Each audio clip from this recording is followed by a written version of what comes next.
Hello and welcome back to the Bridge the Gap podcast with Oliver and Zach. Today, our guest is Nathan Kohlerman, and our podcast is all about bridging the gaps between spirituality and science, heart and mind, thoughts and emotions in the different sectors of society. I'm going to pass it right to Zach to introduce our guest today. So on today's podcast, we have on Nathan Kohlerman, who is a friend of mine and a colleague as well. Nathan is a U.S. Army veteran who does trauma-informed healing work. He also leads men's sacred councils, and I consider him to be one of the leaders in this space, and also somebody who is going to continue to have an ever more expansive voice in terms of leading men and others into healing work. Now, in our podcast, we always talk about Bridge the Gap. But what does trauma healing look like for veterans? What does trauma healing look like for men who've been through childhood abuse and trauma? I don't know how many other people there are better able to speak on this than Nathan Kohlerman himself. His past and story is incredibly unique. This is a man who has overcome incredible adversity. He is the definition of a spiritual warrior, an archetype that we often don't speak or hear about in these spaces and spheres. So I would like to introduce Nathan and give him the opportunity to tell the audience more about himself and his background and how he got here. Hey, yo, Nathan Kohlerman here. I am a father above anything else, a facilitator for change and transformation, and a reverend for the new world. So, yeah, how did I get here? Well, that could be a really long story, and I'll do my best to paint out the critical and pivotal moments. Of course, starting with childhood, as we all like to do. So I had sustained a moderate amount of trauma in the womb, we'll say, comparatively to the rest of my life. And being born through a womb that had endured a lot of trauma, my mother's past, and even the trauma that was sustained during fetal development, was kind of interesting to encounter in my mid-20s when I had recognized that and actually experienced it, which I'm sure I'll get to that story. But that kind of just paints the picture, or maybe the narrative, of what the rest of my life was going to look like, because when my soul entered into this world, it knew it was ready for this. And even though I didn't know it at the time, when I first started becoming aware of it, maybe around the age of 6 or 7, I started really battling with, why am I here? Right? Why am I here? I don't want to be here. Getting made fun of at school. I don't feel safe at home, right? All these narratives started showing up at a really young age, in which I vividly remember, which eventually led to my attempted suicide at 7 when I swallowed a bottle of pills. And luckily, God placed me with a mother who was a nurse practitioner. So, she had all the cheat codes so that way I didn't die, thankfully. And it was not short after that I started being abused, right? Whether it was mentally, emotionally, physically, really rough upbringing. Even though I can say that the times I was hit was less than the amount of fingers on my 2 hands, the fear that was created from the very first time was enough. Right? It was a lot, because I was just always a highly sensitive child, in which made it really hard to be around people or to have friends and really relate to people or this human experience in general. So when that started, I really started separating myself. And I was in martial arts from a really young age of 5. And then I've done it for the last 25 years on and off. And that was the one thing that kept me going, really. And there was only one rule, kind of like Fight Club, right? Don't talk about Fight Club. But for this one, it was, don't fight outside of the dojo, which I adhered to really, really well until my parents' divorce when I was 14. And all of that rage and all of that anger came out very sideways. I started fighting and to the point where I got kicked out of multiple high schools. I went to 4 high schools growing up.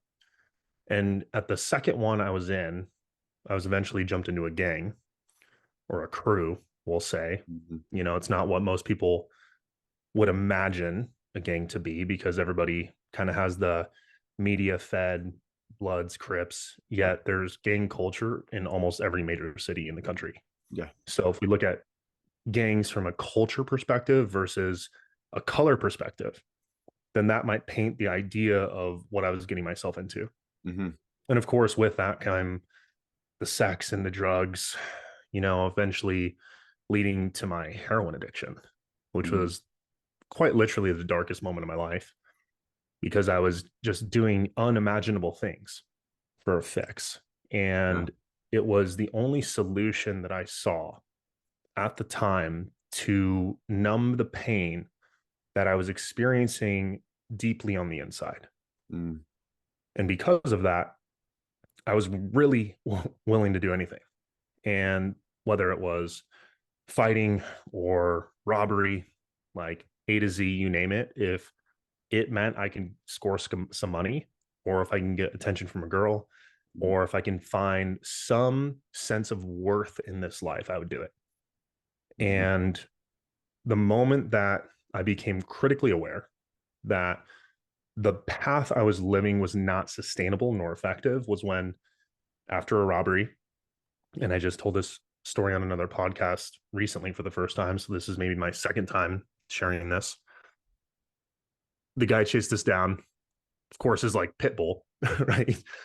Was chasing us out the house. And that was probably the scariest moment, to be honest. Ever since then, I have this distrust with dogs, which I'm currently working on. It's just a little side note here. But when we got in the car and we started to pull away, all I heard was the back window get blown out, like shot out completely. And I've never heard a gunshot. I've never had something very real and dangerous, like right here in front of my consciousness. And I was like looking around all frantically, and I look at the dashboard, and there's a bullet hole just to my left and right into the dashboard. So it barely missed me. And of course, the adrenaline was rushing. We were in the car, kind of laughing, and, whatever you would imagine a drug addict would do after they scored a robbery. That's what I was doing, right? There's a celebratory moment. And when I got to his house, it really set in. And I was like, oh wow, I actually almost died. And that's Mm. that's like a 20 to 30 minute delayed onset reaction, Yeah. Yeah. where of course, nervous system dysregulation, dissociation, all these things started to come into play. And I was completely unaware. And that's when I really wanted to seek help. So I asked my sister, said, hey, any methadone clinics or anything like that? I need to get help. And of course, the next week, mom and sister sat me down, said, nah, bro, like, if you don't stop what you're doing, you're going to wind up dead or in prison. Either way, that's your choice. And I really sat with that, kind of brushed it off. But when I went back to school the next week, this was my senior year, mind you, there were 2 army recruiters right on the front doorstep. And in that moment, I had a choice, right? You can go path A, where you can change your life, you can do something good, you can find something meaningful and purposeful, which is something that you've always wanted, which is something that you've always questioned. Or you can continue to remain to be the same.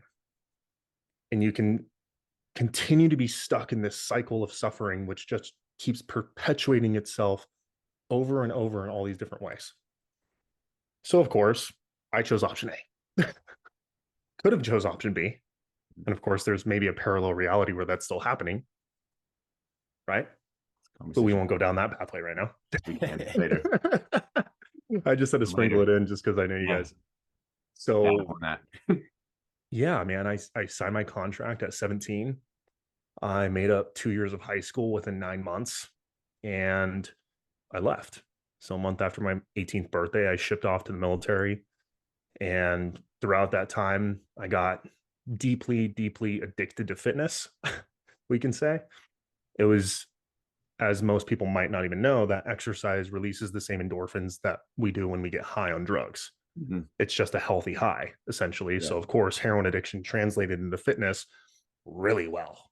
And with the extremist behavior led me to eventually becoming a pro in like 2016 after my discharge. Because I served 5.5 years, got married, got divorced, had my daughter, met my son's mom, who was an officer, which was a very illegal relationship in the military since I was only a non-commissioned officer, a sergeant, hiding that under the radar, getting medically discharged, being 100% permanently and totally disabled now, on paper. And, I went through that process of transitioning, which was really tough. I could barely function in society as a kid, as a high schooler, and school was never really meant for me. And when I had the military, I had some structure until, eventually they're like, well, this isn't going to work for you either. So here I am again, like, what do I do with my hands? Yeah. Like, what now? And of course, I had fitness. So I went into the fitness industry, jumped right into personal training. I was like, cool, somewhere I can work, make money, and do my prep, not take away from my personal lifestyle, get to meet hot girls. Like, it seemed like the dream. And it was for about a year. I competed, I went pro, I really started finding this sense of purpose. And March 21st, 2017, I leaned on a granite counter, snapped off, ripped my hand open, and it changed my life. Because when I went to the hospital, they told me that I had severe liver toxicity, an acute kidney injury, that they wanted to take out my kidney. Mind you, I was 23, 24. I was 24 years old. Wanted to take out my kidney, and basically told me, if you don't stop what you're doing, you're going to be dead. You're going to wind up dead. Maybe not prison, but you're going to wind up dead. And what doesn't complete itself repeats itself, right?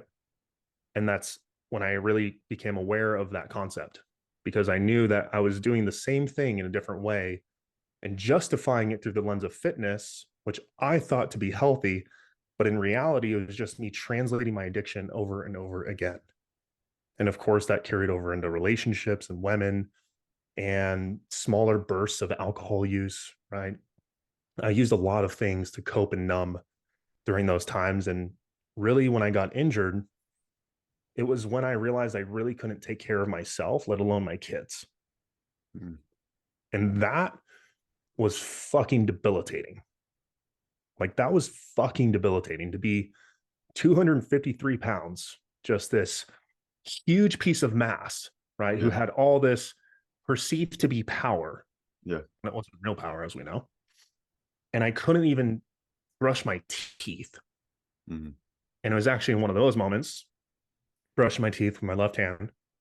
And then I dropped it, broke down crying, bawling. And that's when I literally went over, got the gun that I owned and put it in my hand, got a call from one of my clients, and she said, hey, you should come to this thing called Landmark. And I was like, that doesn't sound very transformational whatsoever, but do you think that it'll get this gun out of my hand and it'll change my life? Like, I'm game. Like, I literally have nothing right now. I'm living off of VA disability and workers' comp. I'm making more money right now, sitting on my ass doing nothing, feeling like shit. So if you can give me something to spend this money on that could change my life, like, I'm down. And I went there, and then ever since that experience, which is a transformational leadership training, where I kind of learned the language of stories and complaints and how we create and perpetuate our own suffering in X, Y, and Z, I really started realizing how fucking miserable I was and how much I deeply hated the world because I didn't realize how hurt I really was.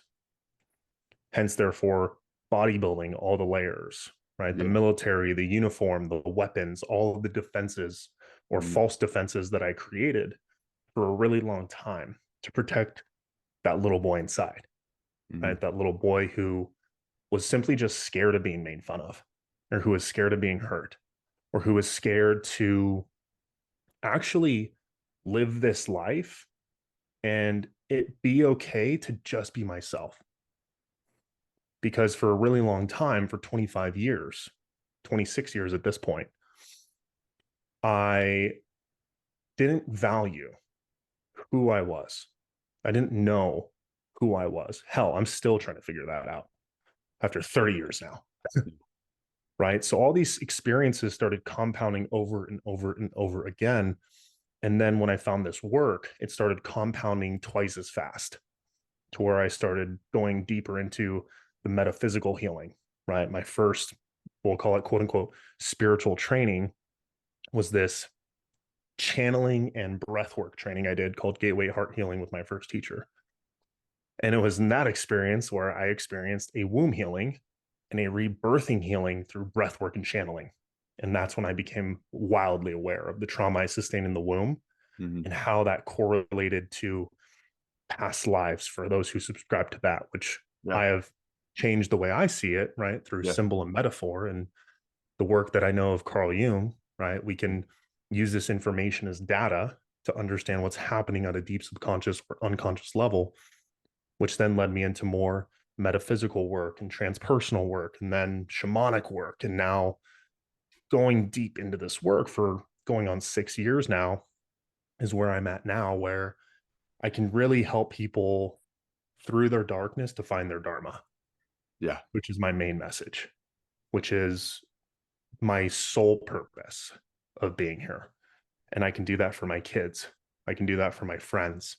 I can do that for my family by just simply existing and leading by example, Mhm. which is something the military taught me. And that's something that I've been able to carry in a reverent way.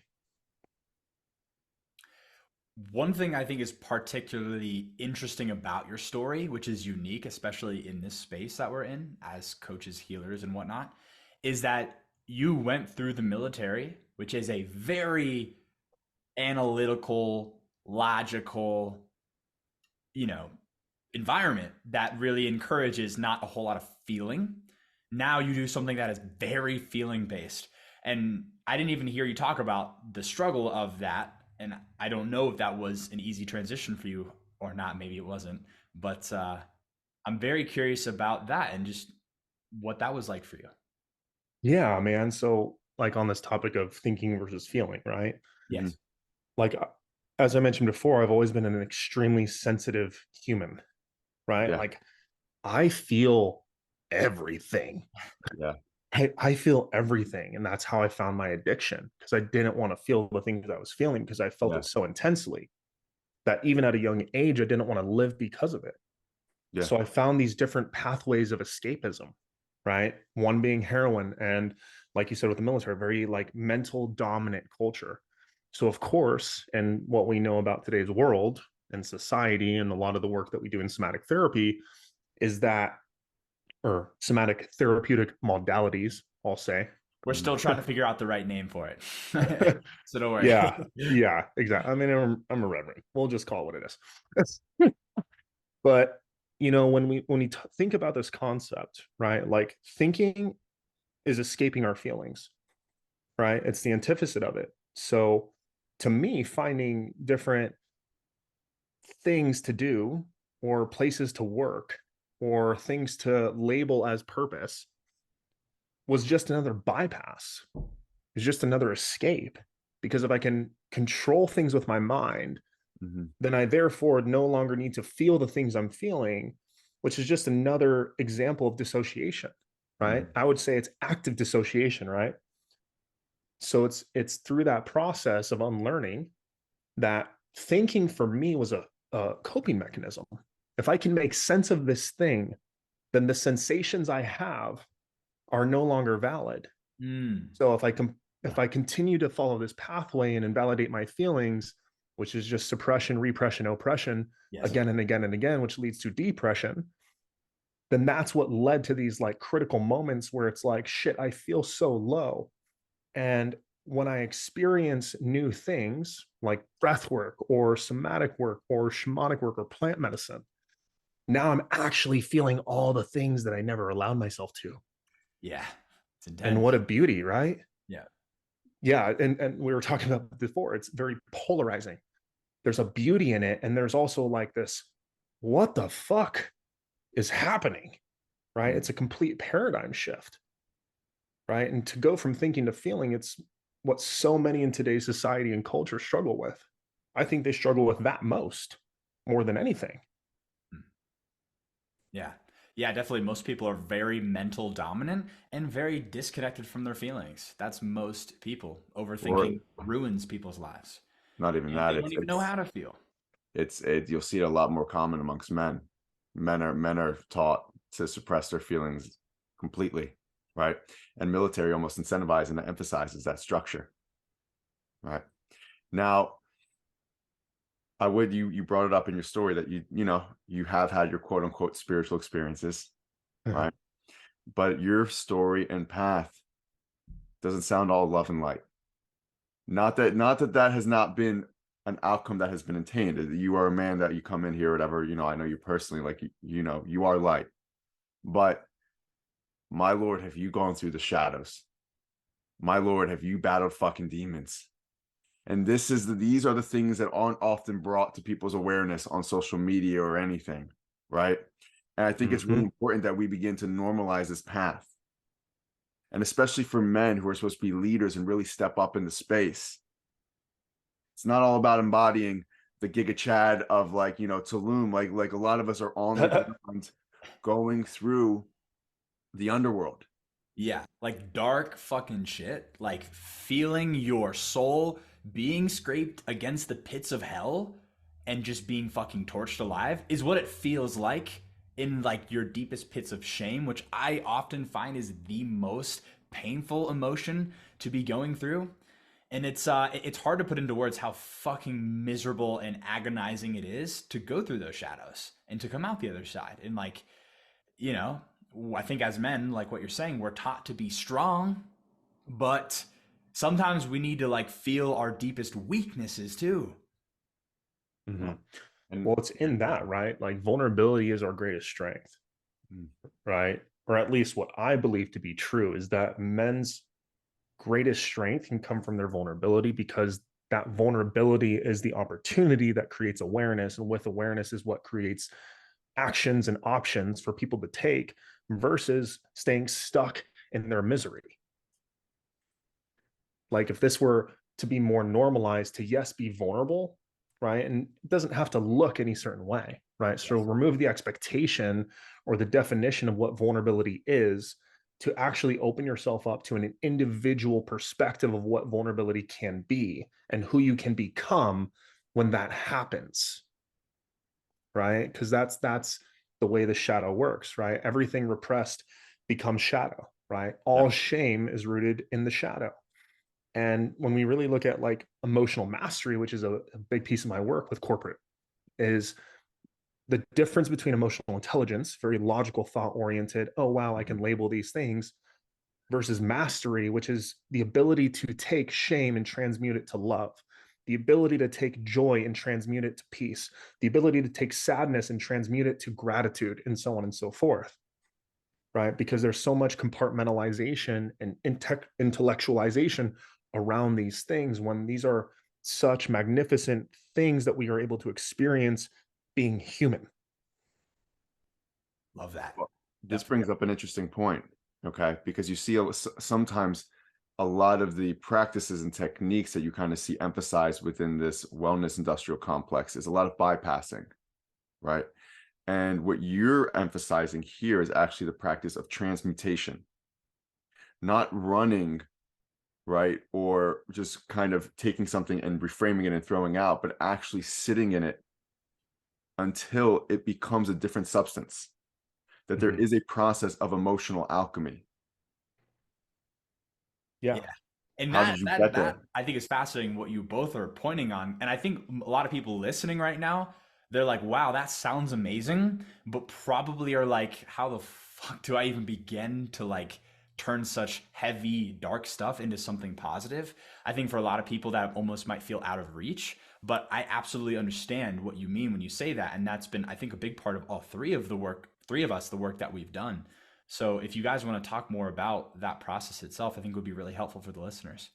Yeah. I mean, in a more practical portrait that I can paint, right? I'm going to use an experience which I've been going through the last 6 months. I'm just now emerging from this. So I'm still integrating in real time, right? This is still an active process for me. It's not complete yet.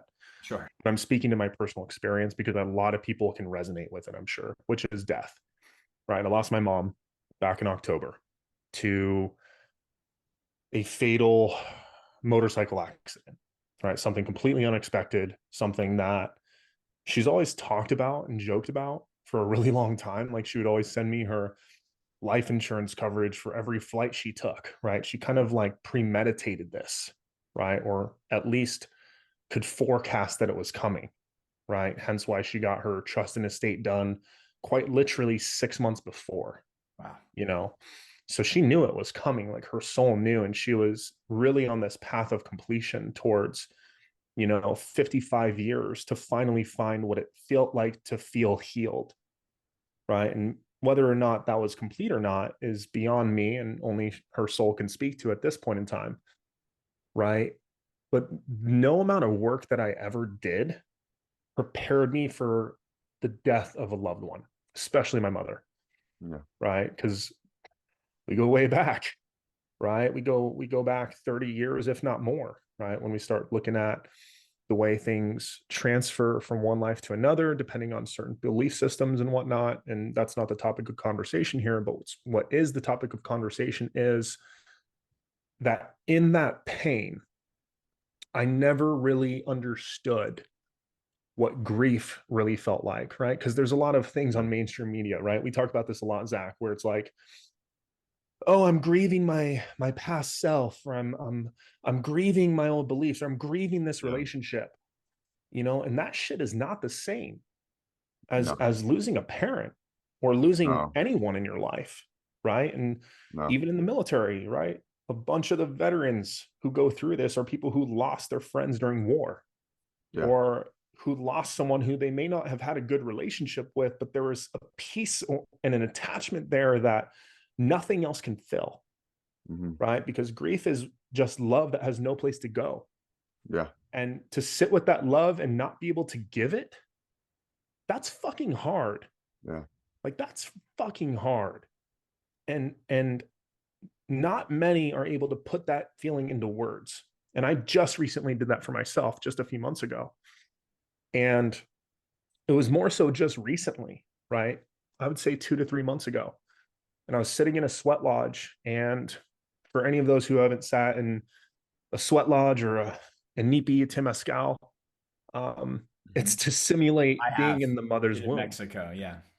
Yeah, the entire ceremony is to be reminded of the power of the feminine, to be reminded of the power of the elements, hence the four doors, the four gates. And in every single round, right? I want to say it's the second or third round. I'm not 100% clear because it changes from lineage to lineage. There is a round specifically dedicated to those who we have lost. And I did about 3 or 4 different sweats in the last 6 months. Wow.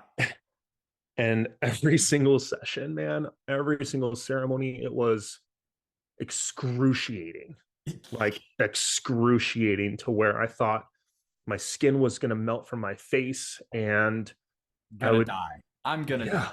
Yeah. yeah. And so many times I said, okay, cool. And I put my head on the ground and I was like, I'm good with it. Yeah. I'm good with it. And the more I just leaned into that, and the more I surrendered to that process, the more I found a beauty in it.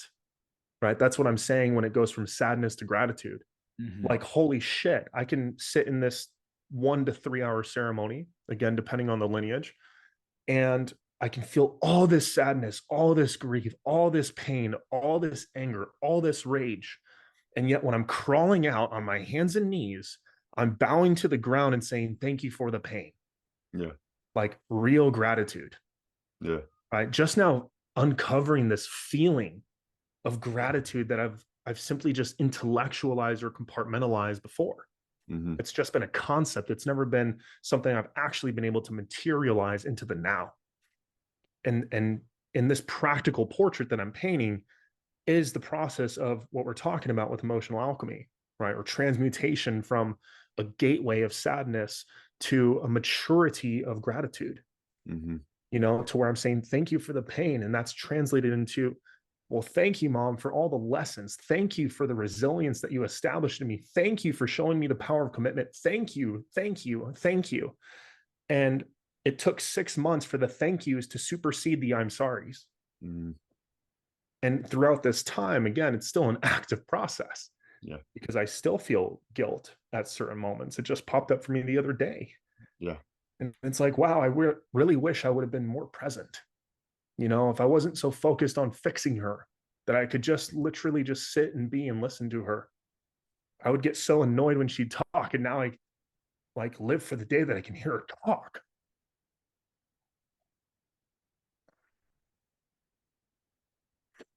I want to pop in here.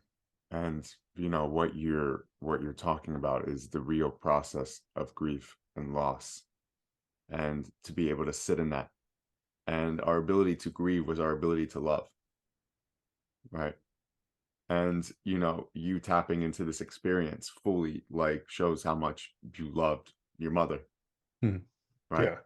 And like at the end of the day, when we talk about love, I mean, like this is what we're really referencing, and this is what you're really experiencing.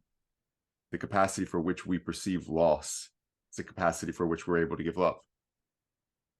Mm-hmm. Right. And you've had to sit in that over and over again.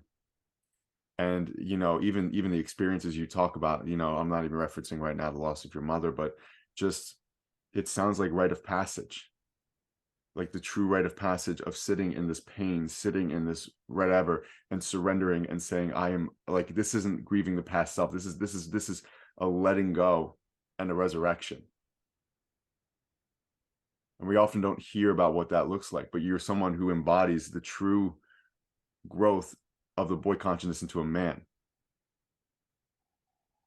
Right. Yeah. I mean, dude, look at today's society, and I'm talking about Western culture here, right? Yeah. Like, oh, our rites of passage is what? You go to school for 12 years, you walk across the stage, and then you go back to school. Oh, all Yeah. of a sudden you're an adult. Cool. Now you can buy tobacco filled with all these crazy additives versus having like organically grown mapacho, right? Yeah. Or now you're 21, now you can drink, right? These are the rites of passages, right? It's like we have rites of passages for education and debauchery. Yeah. And that's part of the problem. Like, that's part of the problem. We need rites of passage. Look at every single culture historically. Yeah. They all have a rites of passage, right? I just heard recently that, maybe it was like earlier this year, end of last year, that the Siri tribe, right, down in Mexico, right? One of their rites of passages is that you go sit in a cave and you smoke some bufo and you don't come out until you find your purpose. I'm like, oh, they have children who are 12 years old sitting with ayahuasca in the jungle for being initiated into the shamanic path in their lineage. You have Native American culture where they're doing vision quests and they sit on top of a mountain. You stay inside of a circle, right, for 4 to 5 days. No food, no water, just a drum and a rattle, and your sleeping bag.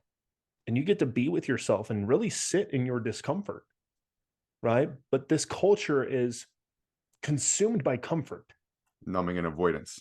Yeah, Exactly. promotes the opposite. Our entire economy is built on the construct of avoiding and numbing your own internal world. And now we're trying to find ways to incentivize people to actually dive into their internal structures, to actually dive into the uncomfortable feelings, right? Because this is the medicine that actually is going to propel men to show up healthily. So how the fuck do you get men to buy into this work? Yeah, I mean, it's interesting, right? Because I feel like I had a different experience with rites of passage. Yeah. Right. It's like I went to the military, right? And when I was stationed in South Korea, every single man in the country had to enlist, had to serve, had to go through a basic training experience with a set of responsibilities for a certain amount of time. They're required for 2-year service out there, correct? Yeah, something like that. Right. I don't know the specifics, but that was a requirement. Right. And you look at ours and it's completely optional. Right. And the statistics behind it, right? Less than 0.5% of the population actually serves actively, I should say. And now it's to the point where it's what, 70 men, 30 women, 80 men, 20 women, something like that. So looking at that ratio, right? It's not a very good ratio, right? And in basic training, you feel your shit. You are so uncomfortable. You are literally beat down to exhaustion. You are rolled in the dirt until you puke. You are literally put through some serious shit, you know, and most men aren't even willing to face something uncomfortable like a difficult conversation with their partner or a girl they like, you know, and that just tells you where the mental frame is at right now. And I feel like for men to get into this work, and I've been saying this a long time, I think I've told you this too, Zach, is that people have to hit rock bottom. Yeah. Like, I think more men need to be more willing to hit their rock bottom and not run to the alcohol, not run to the drug, not run to the woman who will keep their bed warm at night for just one night to make the pain temporarily go away. But for them to really hit rock bottom, whether it be mentally, emotionally, physically, financially, and spiritually, of course, everything's spiritual, right? But if for someone to go through those moments, right, the invitation is to maybe, even if you're listening to this right now and you're a man and you're in a relationship and for some reason this relationship ends, God forbid, sit with that shit. Yeah. It'd be just as simple as that, is to actually feel the loss of a relationship or the loss of an investment or the loss of a friend because maybe they don't want to be your friend anymore, loss of a business partner, loss of an employee, right? It can be very simple, but sitting with loss and feeling like you have actually physically lost something and detaching from the reality that you are currently and or were just living, that holds at least a fraction of what's possible.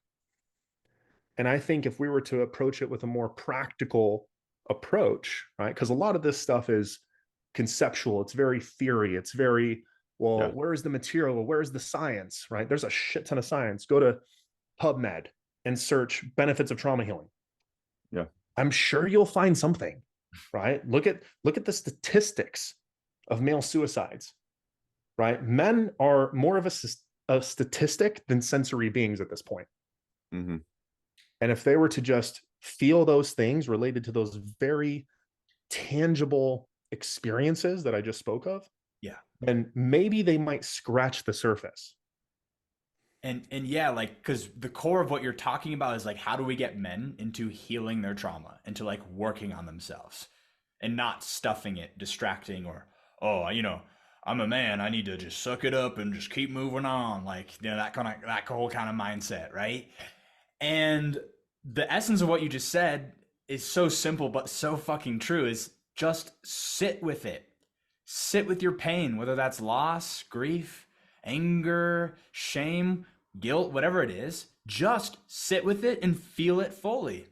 Well, I'm gonna That is the interject. essence of what's that? I'm gonna interject here and pull off of Oliver's point and challenge it a little bit. Sure. Because I think that most men don't even have the skills or tools to know how to sit with it. Like even the ability to sit with pain or know how to let that experience move through you from a physiological level. That's a strength and skill that actually has to be cultivated.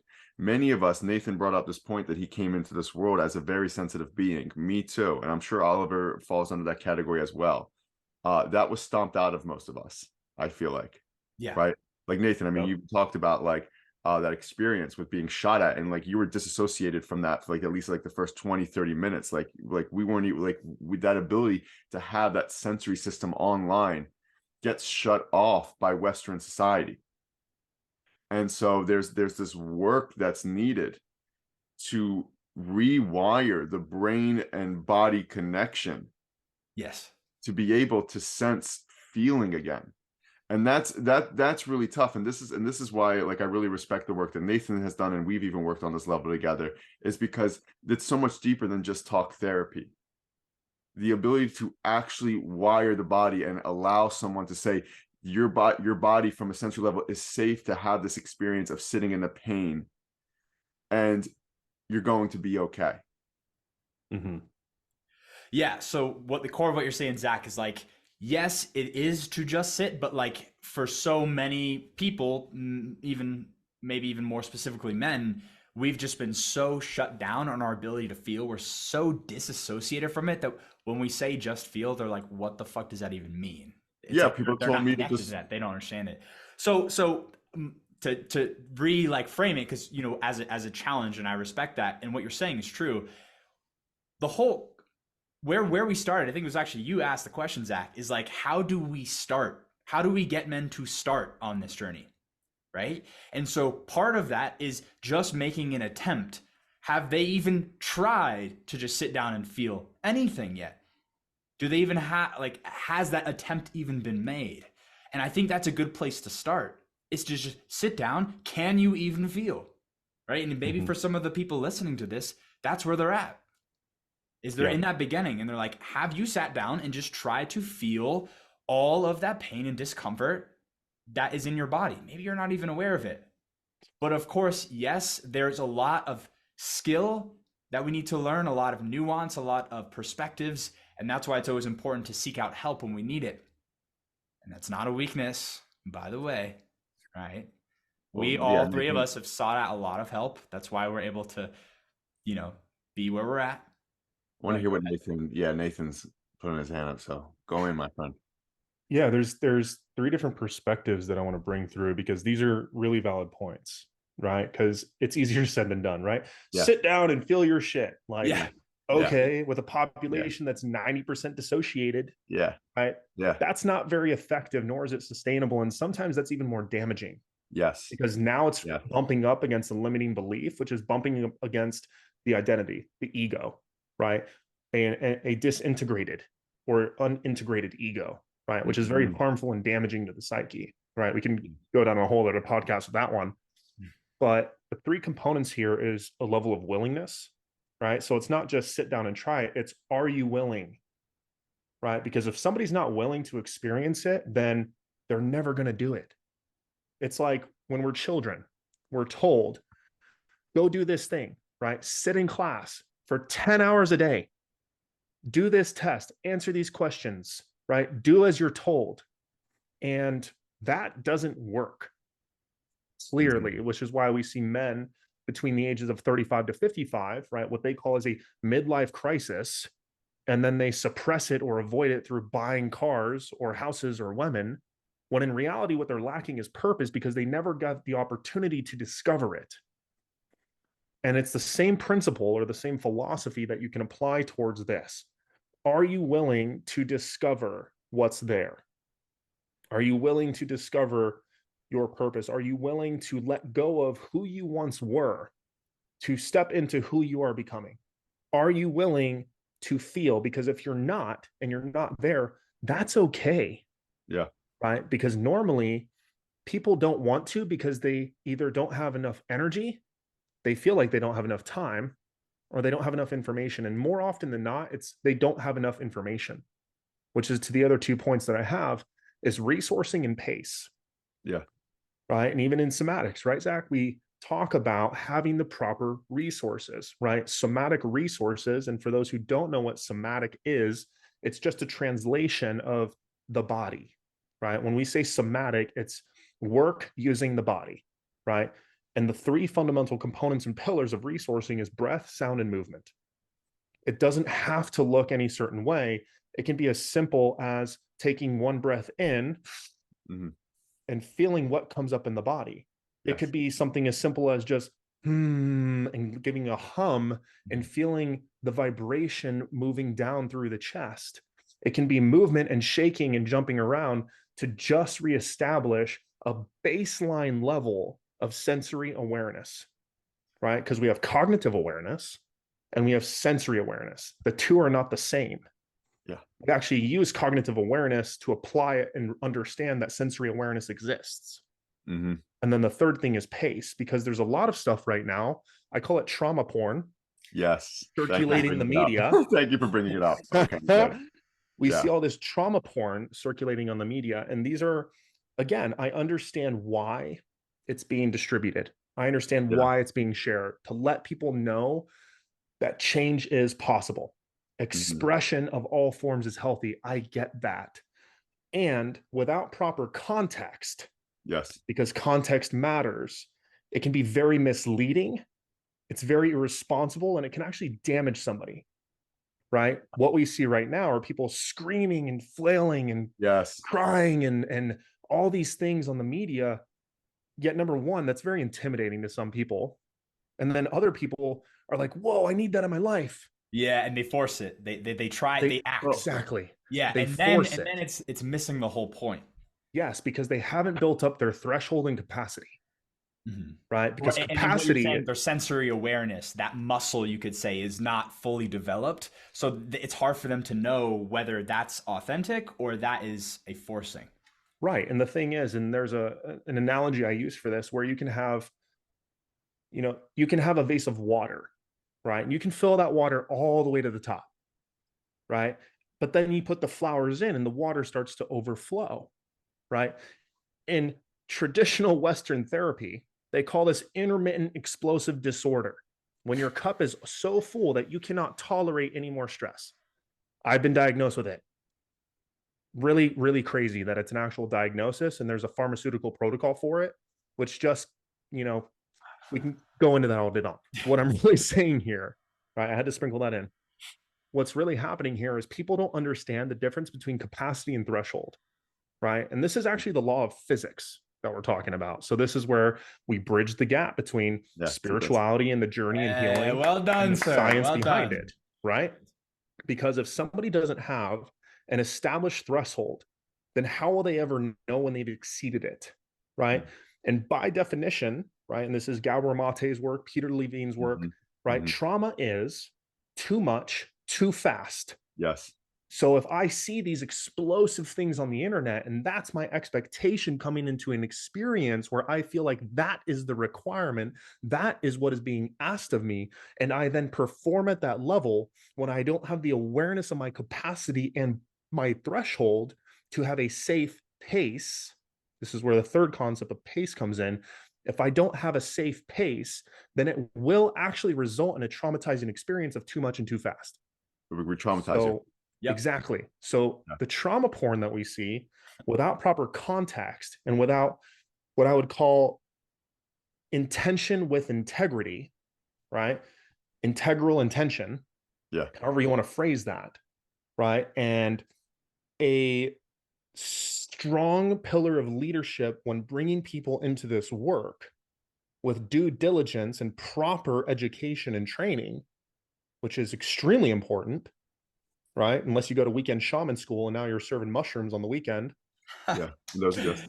Yeah, that's right. Real shit. Yeah, you don't really know what you're opening people up to, right? Especially those who do a lot of the scientific work, but they lack the metaphysical understanding of what's happening on a subtle, energetic, or even ethereal level or astral level, right? Because spiritual intervention is a real thing.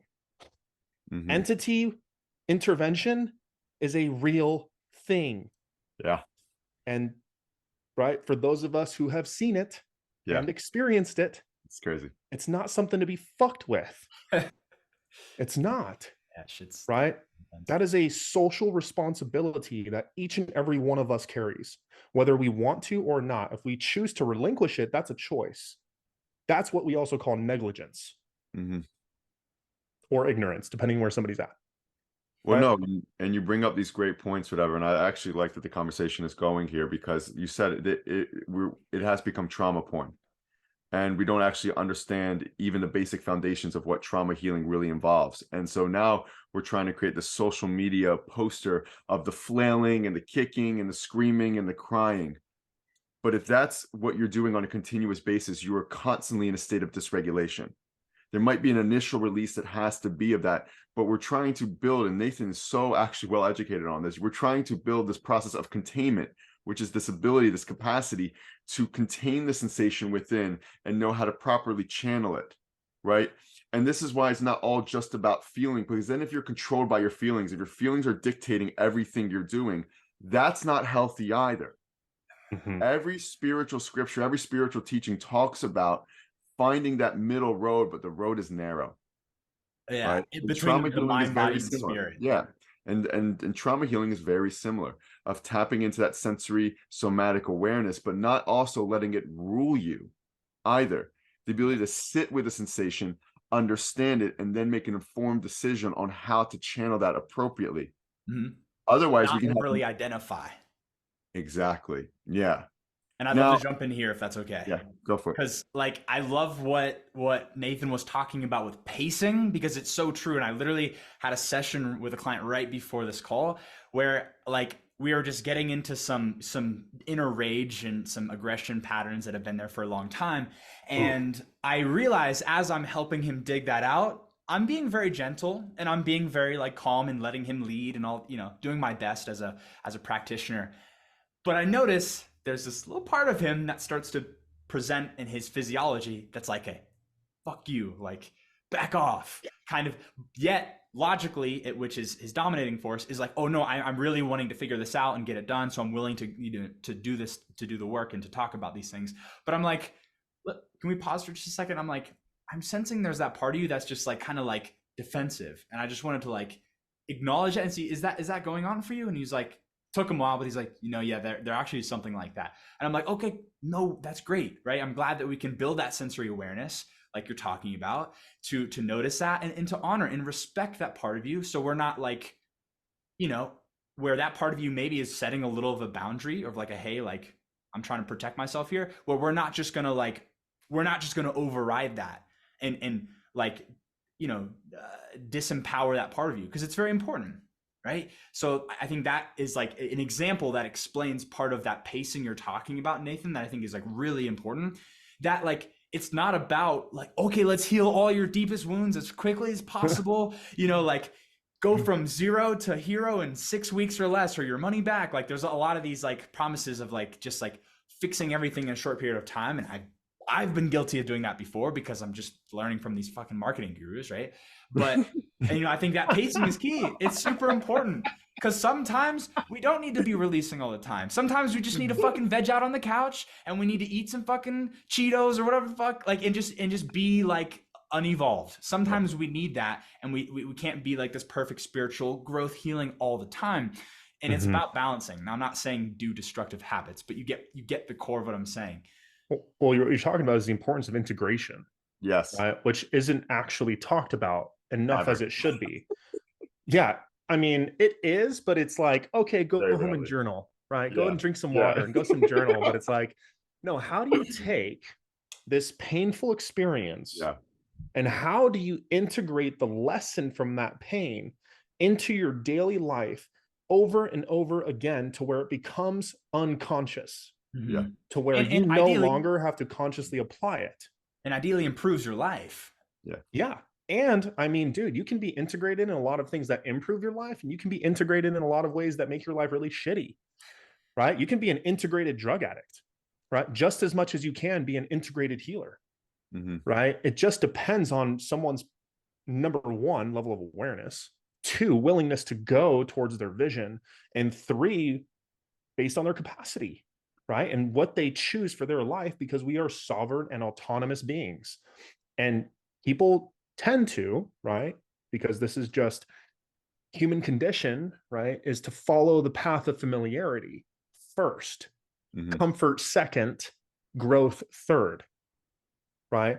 People will always choose the familiar pathway. It's built into our biology, into our biomechanical system, right? When I was in fitness, we will follow the path of least resistance with the movement that provides the least amount of tension and stress on the system, right? And it takes conscious awareness to apply a corrective motion or movement to adjust it and position it, right? So in that process, we talked about releasing, and then we replace it with a more healthier behavior, and then we recalibrate to find what is the most sustainable way to move forward from here. And that process, or that framework, I should say, is not given in a practical way, right? Because you can journal all fucking day long, right? People can journal all fucking day long. These are the growth junkies right now. Yeah, these are the growth junkies. That's the self-help porn, is what that is. Yeah, self-help porn, right? And they're like, how deep can I go within myself, right? These are people who I call the drifters, people who have a high self-awareness but a low sense of self-empowerment. I actually built a whole personality test for this, to measure someone's level of awareness and level of Yeah. empowerment. So the drifters, right, have all this awareness, but they don't take action on shit, right? You have the dreamers who just push everything away, right? They're unaware and disempowered. They push it all away, but then they don't take action, and they choose their suffering over everything else because that's how they identify with themselves. And it takes a lot of work, and it takes an integrative model, a holistic model, to actually do it. So yes, let's talk about the awareness. Do your journaling, but then here's a 5-step process, an action plan for you that you can take action on today, and you can master this one thing for the next 55 days, 66 days, however long you're willing, because willingness is the first piece, to commit to it. And maybe that's just like coming out of addiction and going into recovery. Take it one day at a time. If you're not meeting that expectation or that standard, then the deeper question is, why am I unwilling to commit? Why am I unwilling to change? Because that's the lesson that's actually showing you where you need to do the work. It's what John Weiland says. Your practice gets you to your edge.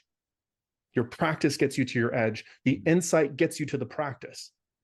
So if you can take that insight, develop a practice, meet your edge, and find where the real work is, that we can ground into 3-dimensional reality instead of staying up in starseed land, right? I know you, Zach, right?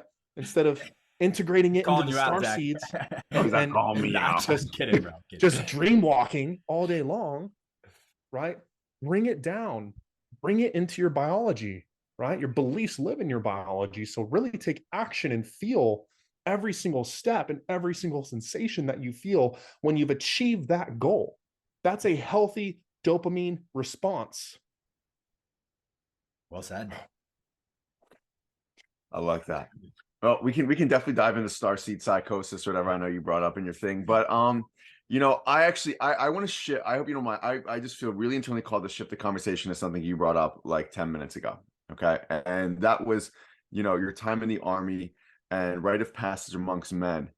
And, you know, I agree with you that like a lot of men aren't serving in the military.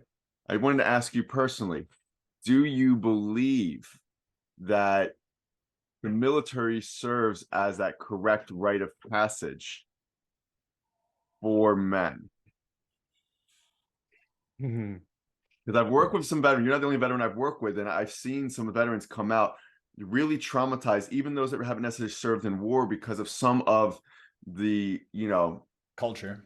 Yeah, the culture within the military, and there's such a rewiring of the physiology and nervous system that has to happen after they leave, to get them back into a place where they can function in modernized society. And this is something that needs to be, I think, better cultivated for veterans.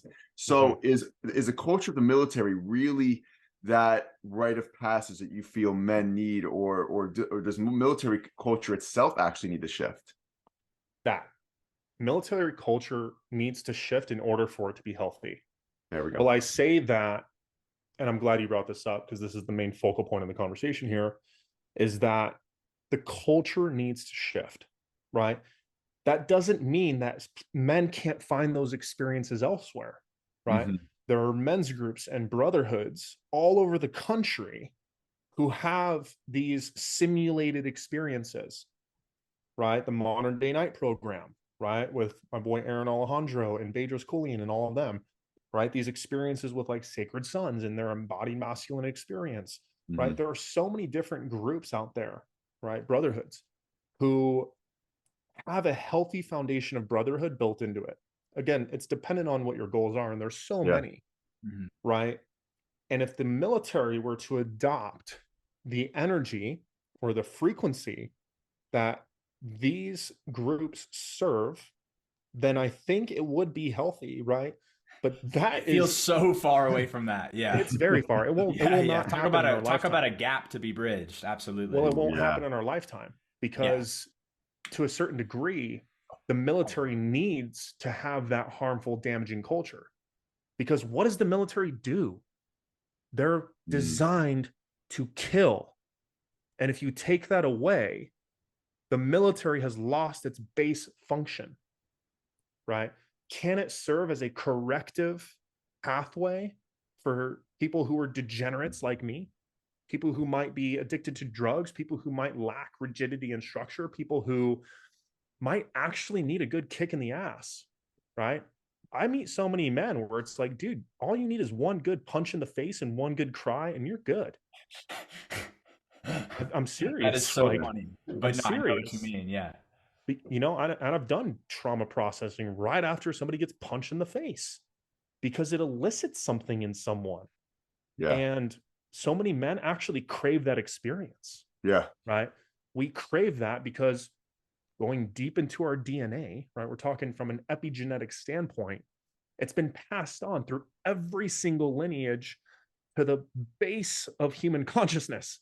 Yeah. Where we have this archetypical model, right? You said the spiritual warrior, right? We all have a warrior, but so many men have lost touch to that. Yeah. Yeah. Because society is very comfortable in a lot of ways. And I think like that's where, like you mentioned, you're big into martial arts. I recommend, especially for men like who are like disconnected or needing connected to the masculine energy in a healthy way, like go try a jujitsu class. Like a lot of times they're free. You Go know, get I punched find in that the that can face. be what's that? Go Or get get punched in the face. Yeah, go piss off some like big dudes at a Well, bar. Yeah, don't get great punched in the idea. face. Don't get punched in the face by Nathan. For In those a who controlled see him. setting. For In a those who don't controlled, see, those who don't can't see Nathan right now, you get if it's your first time getting punched in the face and it's by Nathan Kohlerman, there may be no ability to ever get punched in the face You again. will truly transcend into another dimension after that. You will go to In 5D in the afterlife. Yeah. I've learned to tame my demons. Okay, for any. But that's why I like jujitsu, because you don't have to get punched in the face while still accessing that part. Truly. Yeah. Truly. Let me position this properly. Go get punched in the face in a safe and supportive space. Or There get we choked go. out. Save yourself the concussion and have somebody put you in a rear naked choke and feel what that feels Yeah, like. just crush your trachea. Either way, it's fine. That's not as bad. There's no way. Yeah, just stop breathing. Just breathe through a tube the rest of your life. You're fine. Ah, come on, man. I want to jump in again. So okay, so we're still on this conversation around the military and the culture needs to change. And here's also something I'm seeing shift. We have this huge. Obviously, we're trying to bring to forefront this awareness that men need to heal, or men at least need to evolve, where they're no longer operating from a boy consciousness, right? Mhm. And really, what we're trying to bridge the gap in here is how this big military industrial complex is fitting into that from a healthy and also unhealthy standpoint. And Nathan, I do think your story is representative of what a lot of men go through and what I've seen with other veterans, which is they come up in childhood and have some traumatic experiences in childhood. The school system is not designed for them to succeed or them to heal. And they're just kind of funneled then. There's no other option for them. It's either stay in gang culture, right? Or stay in behaviors of addiction or go to the military. Yeah. Then you go to this big military industrial complex that really just uses men who are coming from traumatized backgrounds, right? And then spits them out with no resources on actually how to heal, how to integrate the experiences that occurred, right? They may have actually brought on more trauma into their system from their time in the military. There's a lot of that. And then you wonder why we have all these disabled veterans. You wonder why we have these homeless veterans, right? Like the military industrial complex, obviously we talk about, it's never going to be the butterfly culture that we need in our lifetime, but Lord, does it need to shift? And do we need to find ways to try and get in there and implement some better awareness or practices or something? Because clearly it is taking advantage of even our own men. Yeah, exactly, man. And this is something we've talked about before, and this is something that, maybe we can create together. We've talked about the importance, right? And just me having a veteran, a service disabled veteran owned business, right? Which is able to get contracts with the VA. There's a way to do it, right? Yeah. There's a way to do it. There's a way to bring this work into that space. And we talked about more starting with the transition assistance process, right? Because the transition assistance process, because no matter what happens in the military, like I'm all about people having their own path. If they need to see some serious shit, their soul called that in. I support that. Yeah. I am not going to intervene on that. So do I feel like the entire culture needs to shift right now? No, because there's a sense of empowerment there. Yeah. There's a sense of empowerment that they can be deeply traumatized or deeply hurt and come out of it and become better. Yeah. Right. So the gap, bridging the gap, subtle plug for you guys there, is the process between leaving the military and integrating, right? Again, once we're talking about back into society. Yes. With the systems, the skills, and the support in order to function at an optimal level, which has a healing component to it, right? Because if healing is placed on the forefront, right? We all know how that goes, right? You put healing in front of somebody who might not be ready, and their ego just resists it. It's just going to be constant resistance the whole time. So I would think that the process needs to be education on why it's important in a practical and language driven way that speaks to veterans, right? Not to say that we can't say that the trauma exists, because that's just inherently true, right? It's, all of them, identify with it. Yeah, it was like, I got PTSD, and it's like a thing that's been normalized. Yeah. And to normalize that life can exist without PTSD, and painting a picture of what that might look like. That's even a real thing, because people once they get that identification and that label of PTSD, they think that's just who I am. I have the thing. It's a diagnosis. I just got to deal with it for the rest of my life. That's the notion. Yeah, and without that diagnosis, that also threatens their livelihood, because they're getting paid for that diagnosis. They're being incentivized to stay traumatized. That's the thing that most people don't realize. Put that awareness out there again. Repeat that. Yeah. Too. Like, I don't even know what I just said, but they're being incentivized. They're being incentivized. Veterans are being incentivized. Veterans are actually being incentivized by the systems to stay traumatized. That is a very important distinction that we really need to draw awareness to. Most people do not know that. Yeah. I mean, dude, I look at my VA disability rating, right? And this is something I'm still actively working on myself, right? I am 100% permanently and totally disabled by the VA, right? For over 30 different diagnoses, right? I have been diagnosed with over 30 different conditions, and they send me a check every single month. That check pays for my home. That check pays for my car. That check pays to put food on my table. That check pays for my child support, right? Because it's been really hard for me to even think about, right, going back and maybe getting a job. Like, dude, no, right? I had my own business for 5 years. So you stack that on top of entrepreneurship, and there's not really any way back for me anymore. So yes, to a certain degree, I myself too have depended on that, right? To a certain degree, up to a certain point, until I became aware and empowered enough to not rely on it and have it dictate or my identity, right? Yeah. It took a lot of work for that, because these are things that are not talked about, right? They're being incentivized to be traumatized.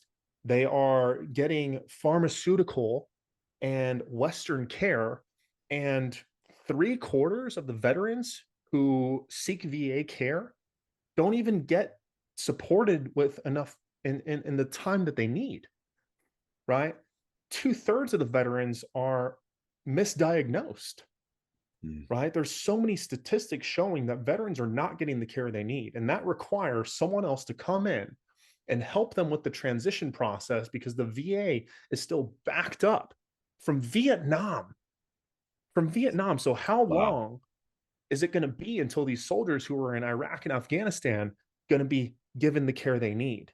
And my God, does that go to show again how destructive war is, to even hear that? Because that was not in my awareness until you said it.